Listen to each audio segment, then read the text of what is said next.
चुनाव का समय जब आता है, तमाम टीका टिप्पणी जो है वो की जाती हैं। अगर हम बात करें कि प्रत्याशियों के जो विरोधी होते हैं, वो पुरानी पुरानी चीजों को खोज कर वायरल कराते हैं, जिससे कि प्रत्याशियों की छवि जो है वो धूमिल हो, खराब हो। ये हर चुनाव में होता है, चाहे वो एमएलए के चुनाव हो, चाहे वो लोकसभा के चुनाव हो, चाहे वो नगर निकाय के चुनाव हो।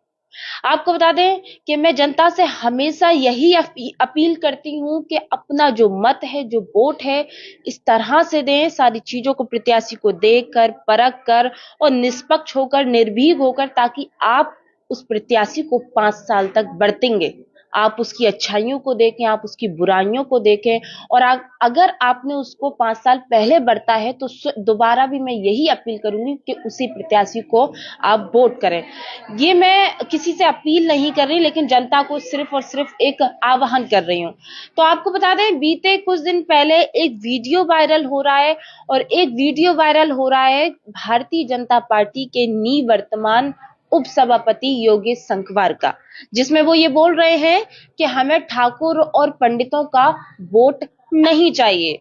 तो क्या वो पूरा मामला था, वो वीडियो क्या था, लगातार पब्लिश हो रहा है, लोग उसको वायरल कर रहे हैं, और समाज में एक जो छवि है वो धूमिल छवि हो रही है उनकी। तो इस पर आज वो हमारे साथ बैठे हैं। अब लाइव में इसलिए कर रही हूँ कि कुछ लोगों को ऐसा नहीं लगे कि मैं ऑफलाइन अगर खबर बना रही हूँ तो उसमें काट के छांट के ऐसा कुछ करूं, तो ऐसा नहीं है। मैं लाइव इसलिए कर रही हूँ, जैसा कि मेरे गुरुजी कहते हैं, तेरा तुझको अर्पण क्या लागे मेरा। तो लाइव के माध्यम से आज हमारे साथ योगेश संखवार जी बैठे हैं, पार्षद प्रत्याशी बैठी हैं उनकी पत्नी मंजू देवी, वही निवर्तमान पार्षद उदय प्रताप जी भी बैठे हुए हैं भारतीय जनता पार्टी से। तो इनसे जानने का प्रयास करेंगे कि उपसभापति जी, सबसे पहले तो वो वीडियो क्या था, किस तरह का वीडियो था, किसने बनाया, उसमें आप क्या बोल रहे हैं? देखिए, वीडियो जो मेरा है बहुत पुराना है। अब मुझे पता भी नहीं कितना पुराना है। अच्छा। बहुत पुराना है, मुझे इसकी जानकारी भी नहीं है। और किसी मेरा जो विरोधी जो लोग हैं, जो भारतीय जनता पार्टी से घोर विरोध करते हैं, वो हैं हमारे रामदास मानव जी। तो रामदास मानव जी ये समाजवादी पार्टी के एजेंट हैं। पिछले भी विधानसभा में इन्होंने समाजवादी पार्टी से पैसा लेकर के हमारे विधायक मनीष सिसोदिया लोकप्रिय विधायक के खिलाफ चुनाव लड़ा। चुनाव लड़ने के बाद हमने और हमारे संघवार लोगों ने माननीय विधायक जी की मदद की, जी जान लगाया और उनको विधानसभा चुनाव और तक पहुंचाया, विधानसभा तक पहुंचाया। ये वीडियो कितना पुराना है, ये जो जो जो वायरल हो रहा है, देखिए ब्राह्मण हमारे पूजनीय हैं, ब्राह्मणों का मैं सम्मान करता हूं और पूजनीय रहे और रहेंगे हमारे, जब तक मैं जिंदा हूं, मेरे पुरखे जिंदा रहे तब तक पूजनीय रहे। आज भी हमारे पूजनीय हैं। अगर ऐसा उनको लग रहा है कि मैंने कुछ बोल दिया तो मैं उसे चरण वंदना करता हूं और माफी भी मांगता हूं कि इस वीडियो ये बहुत पुराना है, और अगर मुझसे गलती भी हुई है तो उसके लिए मैं चरण वंदना करता हूं और उनसे माफी मांगता हूं। ऐसी भविष्य में कोई भी कभी गलती नहीं होगी। और मैं ठाकुरों से भी कहता हूं, जो ठाकुर हमारे हैं उनसे भी मैंने बोला, उनसे भी मैं माफी मांगता हूं। और भारतीय जनता पार्टी को पूरे फिरोजाबाद में और कामनी राठौर को मैं यहाँ पर मेयर बनाऊंगा। अच्छा योगेश संखवार जी, मेरा सवाल ये, जो वीडियो था कब का था वो आपको ध्यान नहीं है, लेकिन किस माहौल में ये वीडियो किसने शूट किया, किस तरह का माहौल था, आप लोग कैसे बात कर रहे थे, क्या शब्द बोल रहे थे? ऐसा ये मेरे हिसाब से किसी कोई आदमी खत्म हो गया था, तो वहां पर यही चर्चा चल रही थी चुनाव को लेकर के। तो चुनाव को लेकर के तो ये लोग थे जो समाजवादी पार्टी की मानसिकता वाले लोग थे, तो ऐसी टीका टिप्पणी हो रही थी।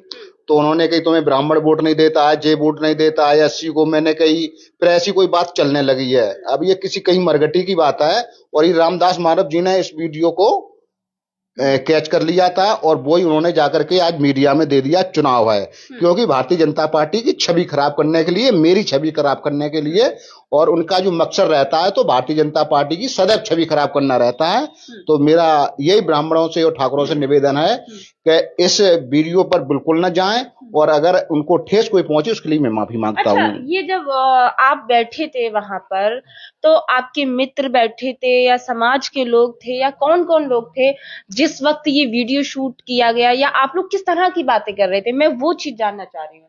मैं ये चुनाव संबंधी कोई चर्चा थी, और ऐसी चर्चा में बातचीत चल रही थी। वहां पर सभी नेतागण थे, हर पार्टी के नेतागण थे, कोई खत्म हो गया था उसमें, मुझे इतना ध्यान नहीं है। तो उसमें मतलब हम ये देख रहे थे वीडियो में जैसे कि हंसी मजाक सा हो, आप हंस रहे हैं, दूसरों से बातचीत कर रहे हैं, और भी सारी बातें हंसी मजाक में हो रही थी। अच्छा, सारी बातें हंसी मजाक में ही हो रही थी। लेकिन वो आज मैं भारतीय जनता पार्टी की छवि को धूमल करने के लिए आज उन्होंने वीडियो पत्रकार महोदय को दे दिया, इसलिए वो वीडियो वायरल हुआ है। उससे पहले उन्होंने कभी नहीं दिया है, उन्होंने ना कोई ऐसी बात निकाली है। चुनाव आ गया इसलिए, क्योंकि भारतीय जनता पार्टी की मेरा ये सिद्धांत है कि मुझे तन मन धन सब कुछ लगा करके मुझे कामनी राठौर को, यहाँ पर जितने भारतीय जनता पार्टी के पार्षदगण हैं, सबके साथ मेहनत करके और सबको चुनाव जिताना है। आपके पास दोबारा आएंगे। मेरा एक सवाल है, उसमें देखा जाता है कि वीडियो में केवल छोटा सा वीडियो बनाया, जहां आप वो शब्द बोल रहे हैं कि हमको ठाकुर और ब्राह्मणों का वोट नहीं चाहिए, उसके आगे का, उसके पीछे का कहाँ चला गया? अब ये तो उनका कुल मिलाकर के वो इतना विरोधी है, हमने आगे उनके पीछे कितना अच्छा ब्राह्मणों के लिए बोला, आगे कितना बोला, तो उन्होंने काट छाट करके वो विरोधी हैं। वो रामदास मानव जी का सीधा ये सिद्धांत है कि संघवाद समाज कहीं भी तरक्की न कर जाए। संघवाद, देखिए मेरा Bharatiya Janata party ward number 11 मेरा सामान्य सीट है। भारतीय जनता पार्टी ने हम पर विश्वास जता करके सामान्य सीट पर भारतीय जनता पार्टी ने हमको टिकट दिया, हमारे यहाँ संगठन ने से टिकट दिया, हमारे ब्राह्मण और ठाकुर वजह से मुझे टिकट मिला। और मैं सभी से निवेदन करता हूं कि भारतीय जनता पार्टी के प्रत्याशी को मंजू देवी शंखवार को विजयी यहाँ से बनाए, उनका मैं आपके पास भी आएंगे।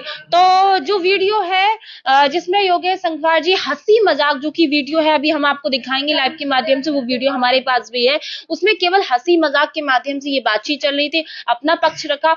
वहीं उदय प्रताप जी भी हमारे साथ मौजूद हैं। तो देखिए, जब जिस समाज की बात होती है और तो हमें जाहिर सी बात है, हमारा कर्तव्य है कि उस समाज के बारे में उसका भी पक्ष रखना चाहिए कि वो क्या ख्याल सोचते हैं। वही अगर हम बात करें उदय प्रताप जी की, योगेश संघवार जी को काफी समय, कितने सालों से जानते हैं आप लोग एक दूसरे को? हम एक दूसरे को बचपन से ही जानते हैं, हम एक दूसरे चुनाव ही लड़े हैं। हम वो कौशला नगर के, हम इंदिरा नगर के, हम चुनावी है दो।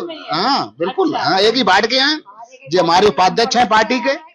निर्मता पार्षद जी हैं हमारे। अच्छा, आपको बताएं हम प्रताप जी कि कहीं ना कहीं जब चुनाव का माहौल होता है, इस तरह की टीका टिप्पणी, ऐसी समाज पे जातिगत टिप्पणियां की जाती हैं, आप लोग से पहला सवाल, आप लोग कब से एक दूसरे को जानते हैं?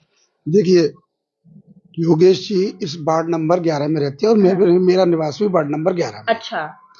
मैं आपको बहुत पीछे ले जाता हूँ। 2012 में जब यहाँ तत्कालीन नगर पालिका थी, तो मैं भी चुनाव लड़ा था और आपके छोटे भाई चुनाव लड़े थे मेरे साथ। अच्छा। मैं भारतीय जनता पार्टी के टिकट से चुनाव लड़ा था। मैं थोड़े से वोटों से रह गया और आपको सभासद बनने का मौका मिला। ठीक है। 2017 में योगेश जी निर्दलीय चुनाव लड़े, लेकिन मैंने चुनाव नहीं लड़ा क्योंकि उस समय यहाँ की सीट ऐसी थी। अच्छा। 2023 के इस निकाय चुनाव में वार्ड नंबर 11 की सीट जन सामान्य हुई। ठीक है। लेकिन योगेश जी 2017 में पार्षद बनने के बाद लगातार भारतीय जनता पार्टी के साथ चले और भारतीय जनता पार्टी के लिए और पार्टी संगठन के लिए इन्होंने कार्य किया। ठीक है। चूंकि ये यहाँ से तत्कालीन पार्षद थे, पार्टी की टिकट सामान्य हुई, मुझसे भी बहुत से लोगों ने कहा कि, और मुझे पार्टी ने इस दौरान नॉमिनेट पार्षद भी बनाया। ठीक है। लेकिन चूंकि ये यहाँ पार्षद थे, इनका कार्य संतोषजनक है। यहाँ के नाली खरंजा सड़क जो भी निर्माण कार्य थे, उनमें आपने जितनी मेहनत से कार्य कर सकते थे उतनी मेहनत से कार्य भी किया। इसी का परिणाम यह था कि मैंने सामान्य सीट पर भी स्वयं टिकट न मांगकर योगेश जी से कहा कि आपका कार्य संतोषजनक है, आप पार्टी से टिकट के लिए आवेदन कीजिए। और योगेश जी ने आवेदन किया। पार्टी संगठन ने इनके कार्यकाल को देखते हुए इन पर विश्वास जताया और इन्हें टिकट दी। रही इस तात्कालिक वीडियो की बात, देखिए मैं आपके चैनल के माध्यम से बताना चाहता हूँ, पहले के समय में युद्ध होते थे, रामायण के समय, महाभारत के समय, तो क्या होता था कि जब सुबह होती थी तो शंख की ध्वनि के साथ युद्ध का प्रारंभ होता था और जब सूर्य अस्त हो जाते तो शंख की ध्वनि के साथ युद्ध का समापन हो जाता था। उसके बाद जो सैनिक घायल हो जाते थे उन्हें उपचार दिया जाता था, जो दिवंगत हो जाते थे उनके अंतिम संस्कार किए जाते थे। कुल मिला के युद्ध एक नीति पर लड़ा जाता था। लेकिन वर्तमान परिदृश्य में मैं आपको बताऊं, आज का चुनाव भारतीय जनता पार्टी को विरोधी जनता के माध्यम से वोटिंग से नहीं हरा पा रहे हैं, तो इस प्रकार के कुचक्करों से हराने का प्रयास कर रहे हैं। मैं आपके चैनल के माध्यम से बताना चाह रहा हूं, योगेश शंखवार यहाँ भारी बहुमत से जीतेंगे और साथ ही साथ कामनी राठौर भी यहाँ भारी बहुमत से जीतेंगे। अच्छा उदय प्रताप जी, जिस तरह से ये वीडियो वायरल हो रहा है, तो मेरा सवाल है, क्या कभी योगेश शंखवार ने जैसे ऑफ कैमरा या कभी इस तरह का विरोध, आप तो वर्षों से जानते हैं उन्हें, कभी इस तरह का विरोध समाज को लेकर कुछ टीका टिप्पणी इससे पहले की है जो अब ये वीडियो वायरल हो रहा है? देखिए, अगर ऐसा कोई मामला होता तो क्या मैंने सामान्य सीट पर अपने ही वार्ड से आवेदन करने देता। मैं वर्तमान में भारतीय जनता पार्टी का उपाध्यक्ष हूँ, नॉमिनेट पार्षद रहा, लगभग 3.5 वर्ष का कार्यकाल हमारा और योगेश जी का साथ में रहा है। चाहे नगर निगम की बिल्डिंग हो या वार्ड की सीमा, हम दोनों में बहुत अच्छे संबंध हैं और योगेश जी का स्वभाव थोड़ा हंसमुख है। हो सकता है कभी कभी हंसमुख बातचीत आम बोलचाल की भाषा में कुछ ऐसे शब्द निकल गए, लेकिन किसी कुचक्र वाली मानसिकता के व्यक्ति ने, किसी संदिग्ध मानसिकता के व्यक्ति ने, और मैं सीधे सीधे कहूंगा रामदास मानव जी निसंदेह रूप से समाजवादी पार्टी के एजेंट है। इन्होंने 2022 के विधानसभा चुनाव में कुचक्रों के माध्यम से भारतीय जनता पार्टी को हराने का प्रयास किया, लेकिन इनके मंसूबे सफल नहीं हुए। अब वही प्रयास ये फिर से कर रहे हैं। उन्हें लग रहा है, मुझे कंप्लीट करने दीजिए, उन्हें लग रहा है कि योगेश शंखवार तीसरी बार वार्ड से पार्षद बनने के बाद कहीं बड़ा नेता नहीं बन जाए। आप मेरी बात को समझना, क्योंकि वो चाहते हैं कि शंखवार समाज में कोई नेता पैदा नहीं हो, लोग उन्हें पूछते रहें और उन शंखवार समाज के वोटों पर दलाली करके, राजनीति करके वो अपनी दुकान चमकाते हैं। अच्छा, अगर मैं बात करूं उदय प्रताप जी, चूंकि जैसा आपने बताया कि आप भारतीय जनता पार्टी से उपाध्यक्ष भी हैं, तो हमने देखा है कई भारतीय जनता पार्टी के नेता कार्यकर्ता जो हैं वो विरोध भी कर रहे हैं, इस पर आप क्या कहेंगे? देखिए, जब एक बड़ा परिवार होता है, उसमें चूल्हा चलता है, रसोई चलती है, तो वहां से आप बर्तनों के खटकने की आवाज आती है। भारतीय जनता पार्टी एक विशाल परिवार है, इसमें एक वार्ड में 20-20 लोग आवेदन करते हैं। सभी लोगों को संतुष्ट नहीं किया जा सकता, लेकिन ऐसा नहीं है कि भारतीय जनता पार्टी के संगठन में या कार्यकर्ताओं में कोई विरोध का गुट है। हाँ, कभी कभी चुनाव के समय टिकट न मिलने पर कुछ लोगों की भावनाएं आहत होती हैं, लेकिन भारतीय जनता पार्टी केवल चुनाव की राजनीति नहीं करती, या विचार की राजनीति करती है, विकास की राजनीति करती है, राष्ट्रवाद की राजनीति करती है। भारतीय जनता पार्टी सबका साथ, सबका विकास, सबका विश्वास, इस वाक्य पर काम करती है। तो ये आपने सुना उदय प्रताप जी, जो कि अपने ही समाज के बारे में पक्ष रख रहे हैं, साथ ही भारतीय जनता पार्टी से उपाध्यक्ष भी हैं। अच्छा, मैं एक बार भाई साहब वो वीडियो एक बार अपने दर्शकों को दिखाना चाहूंगी कि वो वीडियो जो है वो किस तरह का था और क्या बोला था। आपके पास वो वीडियो आया होगा या लोगों ने भेजा? आपके पास आया होगा? देखिए रीना जी, ये राजनीति का समय, चुनाव का समय है, ऐसे कुचक्र चलते रहेंगे और हमारा काम है, हम भारतीय जनता पार्टी के झंडे को लेकर निकले हैं, कमल के चुनाव चिन्ह को लेकर निकले हैं। ऐसे विरोधी तो हमें रास्ते में रोकने का प्रयास करेंगे। हमारा काम है ऐसे कुचक्र रचने वाले व्यक्तियों से रास्ता बचाकर अपने रास्ते पर चलना और भारतीय जनता पार्टी के लिए लगातार वोट अपील करना, वोट मांगना। वहीं अगर हम बात करें कि इसी वार्ड से, वार्ड नंबर 11 इंदिरा नगर से उपसभापति निवर्तमान पत्नी हैं मंजू देवी, जो कि पार्षद प्रत्याशी हैं, आप क्या सोचती हैं जिस तरह से वीडियो वायरल हो रहा है, इससे चुनाव पर भी असर पड़ेगा? आप क्या कहना चाहती हैं लोगों से? जो कुछ इन्होंने बोला है उसके लिए पहले तो माताओं, बहनों, बड़े भाइयों से, बच्चों से सबसे निवेदन है कि सॉरी उसके लिए। फिर जहां तक मेरी रहेगी, हम जी जान लगा देंगे, माताओं से, बहनों से चरणों में सिर झुका करके माफी मांगेंगे। आपको मैं बहुत गलत बोला इन्होंने। ये तो हंसी मजाक थी, लेकिन लोगों के समझ में तो क्या है पता नहीं। उसमें जो वीडियो आपने भी देखा है उसमें तो मजाक चल रहा है। अच्छा, नहीं देखा उसमें तो गई, तो मैंने सुना है लोगों के मुंह से। अच्छा, लोगों के मुंह से लोग क्या कह रहे हैं? लोग कह रहे कि आंटी, मतलब जो अंकल बोल रहे हैं बहुत गलत बोला है, कि हम भी ठाकुर हैं, हम भी पंडित हैं।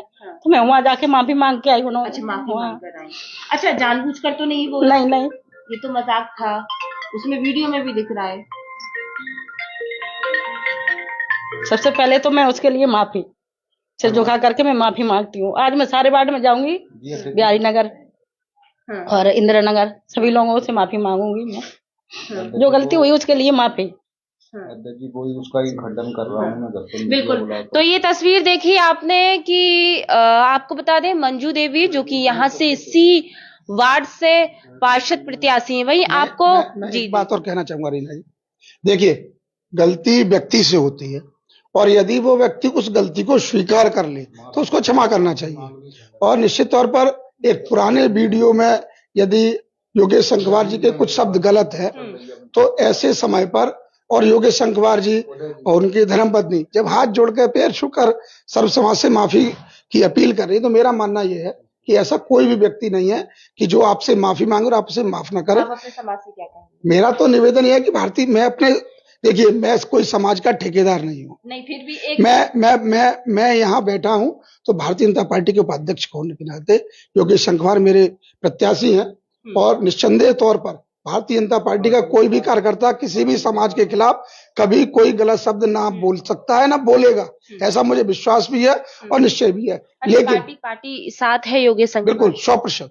लेकिन यदि योगेश संखवार जी से कुछ गलत शब्द उनके मुंह से निकले हैं और वो उसके लिए माफी मांग रहे हैं, तो ऐसा कौन सा व्यक्ति है जो माफी मांगने वाले व्यक्ति को माफ नहीं करेगा? बिल्कुल बिल्कुल, हम अपने सहयोगी से कहेंगे जरा हमारा फोन दे तो वो इस वीडियो को हम थोड़ा अपने दर्शकों को दिखा दे कि वो वीडियो केवल एक हंसी मजाक के तौर पर बनाई गई थी। चलिए आप लोगों ने सभी ने देखा ही होगा, बहुत वायरल हो रही वीडियो, लेकिन मेरा कहने का मतलब सिर्फ यही है यहाँ पर कि गलती हर किसी से होती है और सजा ये होती है गलती की माफी। अगर कोई भी व्यक्ति, बहुत सारी किताबों में हमारे बुजुर्ग पूर्वज जो बोलते हैं, हमारे जो इतिहास है उसमें यही दोहराया गया है कि अगर गलती होती है मुंह से और अगर हमने मुंह से कुछ बोल दिया है, हंसी मजाक में भी किसी को ठेस पहुंची है तो उसके लिए हम क्षमा प्रार्थी हैं। उसके लिए आप देख सकते हैं तस्वीरों में साफ तौर पर मंजू देवी माफी मांग रही हैं और ये भी बोला है कि जहां जहां लोग रहते हैं समाज के वहां वहां वो गई, सभी लोगों से उन्होंने माफी मांगी और जाएंगी भी आगे। तो संविधान भी यही कहता है कि अगर गलती होती है तो उसके लिए माफी जो है सबसे बड़ी सजा है। फिलहाल देखिए चुनाव का समय है और चुनाव के समय इसी तरह की टीका टिप्पणी होती है, इसी तरह से वीडियोस वायरल होते हैं, इसी तरह से ऑडियो वायरल होते हैं। फिर भी आप क्या कहना चाहेंगे? मैं सभी समाज से जो ये वीडियो जो वायरल हुआ है, मैन जो ठाकुर ब्राह्मण है उनसे मैं माफी मांग रहा हूं और उनसे मेरा निवेदन है कि कामनी राठौर को और मंजू देवी को भारी बहुमत से विजयी बनाएं।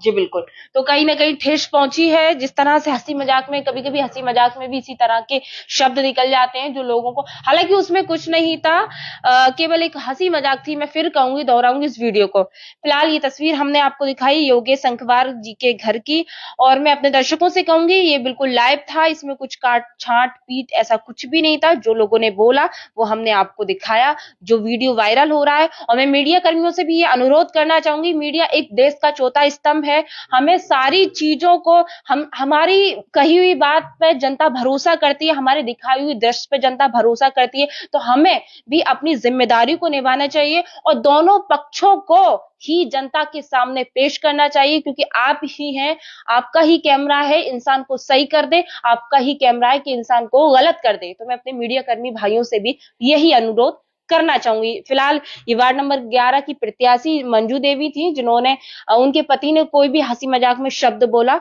माफी मांगी, आंखों में आंसू लेकर भी माफी मांगी और क्षेत्र में जाएंगी सभी लोगों से माफी मांगी, हाथ जोड़कर माफी, आंखों से आंसू निकालकर माफी। तो ये बहुत बड़ी बात है और हर सजा की, इतनी बड़ी भी गलती नहीं जो उसकी सजा इतनी ज्यादा भारी दी जाए।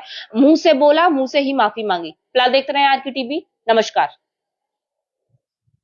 शुक्राबाद में मध्यम वर्ग के परिवारों के लिए शिक्षा के नए आयाम खोल रहा होली पब्लिक स्कूल। सरकार द्वारा मान्यता प्राप्त फुल्ली इंग्लिश मीडियम स्कूल। घर से बाहर घर जैसी आवासीय सुविधाएं पाएं, कम खर्च में उच्च गुणवत्ता, कंप्यूटर की पढ़ाई के साथ सांस्कृतिक एक्टिविटी, स्पोर्ट्स एक्टिविटी के साथ हम कराते हैं सैनिक, मिलिट्री, नवोदय एवं विज्ञान ज्ञान जैसी अन्य तैयारियां। हमारा उद्देश्य बच्चे का हो बेहतर भविष्य, कम खर्च में हायर एजुकेशन, दूर दराज के विद्यार्थियों को लाने ले जाने की उचित व्यवस्था। प्रवेश के लिए शीघ्र पधारें। हमारा पता near Krishna resort, Madhoganj, Shukrabad, Firozabad. Mobile number 9456828310। गरीब, असहाय एवं बेटियों के लिए प्रवेश में विशेष छूट। बढ़ती पेट्रोल की महंगाई में दोपहिया वाहनों के कम माइलेज की परेशानी से अब मिलेगा छुटकारा, क्योंकि अब आ गई बाजार में दमदार किस्म की इलेक्ट्रॉनिक स्कूटी और मोटरसाइकिल। जेब खर्च की बचत और आकर्षक ऑफर के साथ घर ले जाएं electronic bike. Hope enterprises electronic वाहनों का शहर का प्रथम शोरूम। शीघ्र संपर्क करें। हमारा पता नगलाबरी चौराहा, लक्ष्मी हॉस्पिटल के समीप, Firozabad. Mobile number 8439786525। Proprietor Arun Agrawal. खुल गए आपके शहर में सस्ती दवाइयों और विशेष छूट के साथ लाइफ केयर फार्मेसी। जन सेवा मेडिकल पॉइंट, होटल मोनार के पास, बाईपास, जलेसर रोड, क्लब चौराहा, Firozabad. Proprietor Yogish Sharma. Mobile number 8273080841। शहर फिरोजाबाद में शिक्षा के नए आयाम खोल रहा सर्विलाल सीनियर सेकेंडरी स्कूल। बच्चों में उच्च गुणवत्ता की शिक्षा के साथ संस्कारों का सरोकार, देश प्रेम की भावना को कर रहा जागृत। बच्चों के शारीरिक, मानसिक एवं सामाजिक ज्ञान के साथ कला, डिजाइन, स्मार्ट कंप्यूटर शिक्षा का एकमात्र संस्थान सीबीएसई बोर्ड नई दिल्ली से मान्यता प्राप्त। बच्चों के लिए स्कूल का हरा भरा खुला वातावरण विद्यार्थियों में कर रहा एक नई ऊर्जा का संचार। छात्रों को लाने ले जाने के लिए वाहन की व्यवस्था। गरीब बेटियों, असहाय बच्चों के लिए विशेष छूट। हमारा उद्देश्य न रह जाए कोई शिक्षा से वंचित। प्रवेश के लिए जल्द पधारें। हमारा पता Premnagar, Dak Bangla, NS2, Sarvilal convent senior secondary school, Firozabad. Mobile number 9536046046। प्रबंधक कामरान खान, प्रिंसिपल इदराक अहमद।